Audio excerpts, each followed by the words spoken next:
যাদের জীবন থেকে খুব গুরুত্বপূর্ণ কেউ হারিয়ে গিয়েছে আর আপনি তাকে নিয়ে খুব ডিপ্রেশনে আছেন, তাহলে এই কিছু গুরুত্বপূর্ণ কথা আপনার জন্য। কথাটা অবশ্যই ধৈর্য সহকারে শুনে যাবেন। একটা পাখি আল্লাহর কাছে বিচার দিতেছিল, হে আল্লাহ, আমি এত কষ্ট করে একটা ঘর বানাইলাম, ঘরের ভিতরে ঘুমাইতেছিলাম, তুমি হঠাৎ করে ঝড় দিয়ে কেন আমার ঘরটাকে উড়িয়ে দিলে?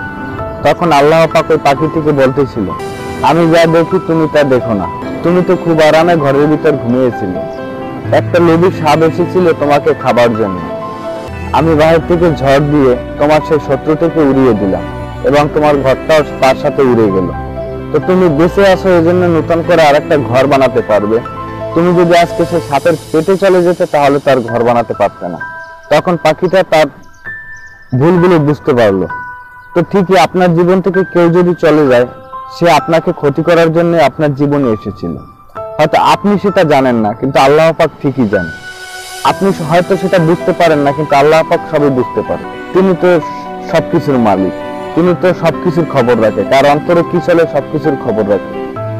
তো আপনাকে যে ছেড়ে গিয়েছে তার জন্য আপনি ডিপ্রেশন হয়ে কোনো লাভ নেই, তার জন্য আফসোস করে কোনো লাভ নেই। অবশ্যই আল্লাহ পাক যা করে আপনার ভালোর জন্যই করে। এখন না হয় আপনি বুঝতে পারেন না, কিন্তু কিছুদিন পর, কিছু সময় পরে ঠিকই বুঝতে পারবেন সে আপনার কাছে এসেছিল আপনাকে হয়তো ক্ষতি করার জন্য, নয়তো তার কোনো গুরুত্বপূর্ণ স্বার্থ হাসিলের জন্য।